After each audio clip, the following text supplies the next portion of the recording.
From using insensitive language at the Golden Globes to defending sex offenders Harvey Weinstein and Roman Polanski, these are Quentin Tarantino's most embarrassing moments. There's no denying that this world-famous movie director is a total genius, with a bunch of Hollywood classics like Pulp Fiction and Once Upon a Time in Hollywood to his name, but that doesn't mean he hasn't had some embarrassing or downright problematic moments in his career. Like, do you remember that time he used the word ghetto at the Golden Globes in 2016? Now that caused a major stir. So, Tarantino comes to the stage to accept the award for Best Original Score on behalf of Ennio Morricone, the music composer for The Hateful Eight. He starts giving his acceptance speech and randomly drops a culturally insensitive word bomb in between. He says, "When I say favorite composer, I don't mean movie composer, that ghetto."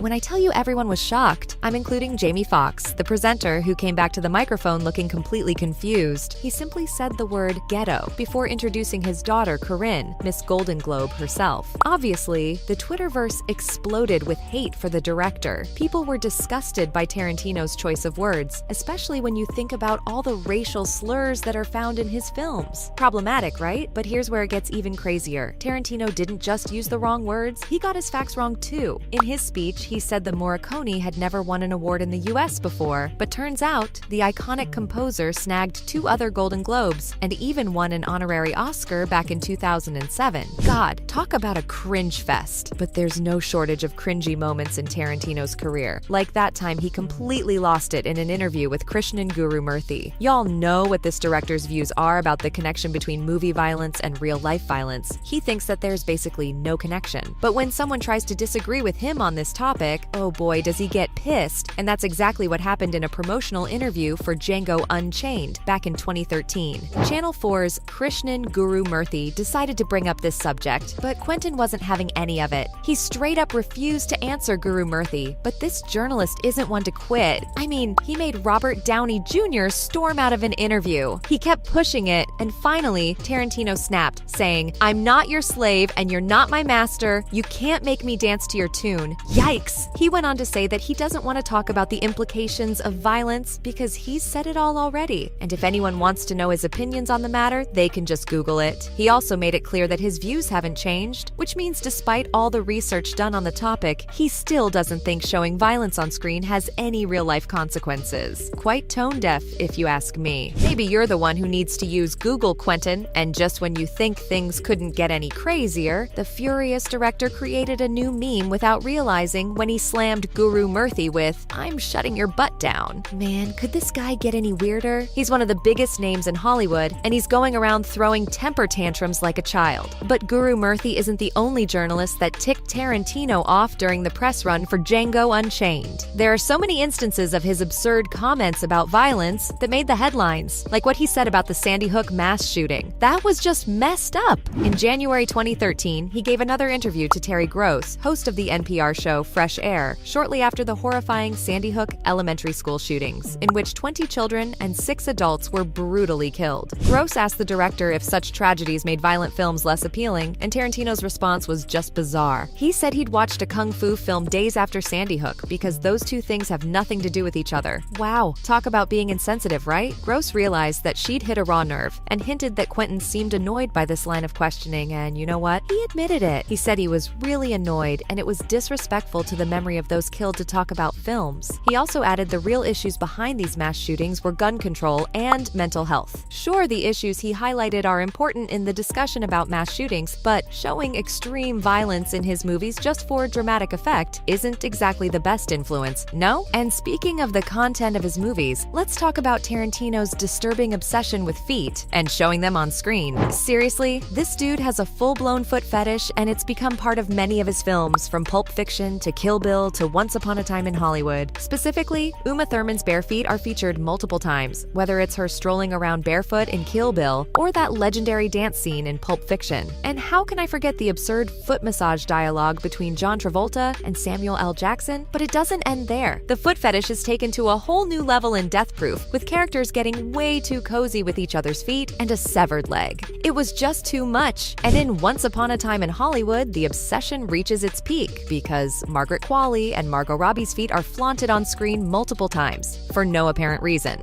I don't know about you, but I find this fixation a little disturbing. It's like this director's films are a way for him to indulge his own fetish and making everyone uncomfortable, with the foot close-ups, toe wiggling, and endless talk about feet. Plus, it comes off as highly exploitative to actresses like Uma Thurman who have to put their feet on the big screen just for the opportunity to work with this famous director. All I can say is gross. And while we're on the topic of Uma Thurman, how can I not mention the time Tarantino almost killed her during filming? That's right, Thurman said that her relationship with the director became very strained during the shooting of Kill Bill, and it all came to a literal crash during a driving scene, where she was forced to drive a car that she thought wasn't safe. Obviously, she had every right to protect herself, but when she voiced her concerns to Tarantino, he got pissed and forced her to do it anyway, and guess what? She was absolutely right to be scared, because the car crashed into a tree. Thurman experienced extreme pain, and she thought she'd never walk again. But it didn't stop there, because when Thurman came back from the hospital, Tarantino fought with her again and denied her access to the tape of the crash. It took 15 long years before that footage ever came to light. A cover-up if I ever saw one. Tarantino couldn't silence the actress though, and she openly talked about how disturbing this incident was. She mentioned that she permanently messed up her knees and damaged her neck in the crash. It goes to show how horribly Tarantino treated actresses who worked for him and didn't care about their safety if it came in the way of his filmmaking process. Later, the director showed remorse and admitted that this whole episode was his biggest regret. Well, it's a little too late now, Quentin. The damage has already been done, and it can never be undone. Let me tell you one final story before you go, and it's Tarantino at his absolute worst. Yup, you guessed it. I'm talking about his comments defending sex offenders like Harvey Weinstein and Roman Polanski. When the Me Too movement shocked the world and exposed the widespread sexual abuse and harassment in Hollywood, Tarantino was on the wrong side of the battle for the longest time. In a podcast interview with Joe Rogan, the Pulp Fiction director openly confessed that he knew about Harvey Weinstein's disturbing and inappropriate behavior towards women, and that he wishes he'd done more to address it. This was a major letdown for fans. But hold on, it gets even worse. Back in 2003, Tarantino made some horrifying comments about fellow filmmaker Roman Polanski, who was convicted of assaulting a 13-year-old girl. Tarantino said that what Polanski did wasn't wrong because the girl had consented to it, which means it wasn't assault. He completely downplayed the seriousness of the crime, ignoring the fact that the victim was a child. Years later, when the Me Too movement was becoming more popular, Quentin finally apologized for his comments and said sorry to the victim, Samantha Geimer. Still, his behavior was shocking, and it certainly wasn't the first time. Well, there you have it. From defending sex offenders Harvey Weinstein and Roman Polanski to using culturally insensitive language at the Golden Globes, those were Quentin Tarantino's most embarrassing moments.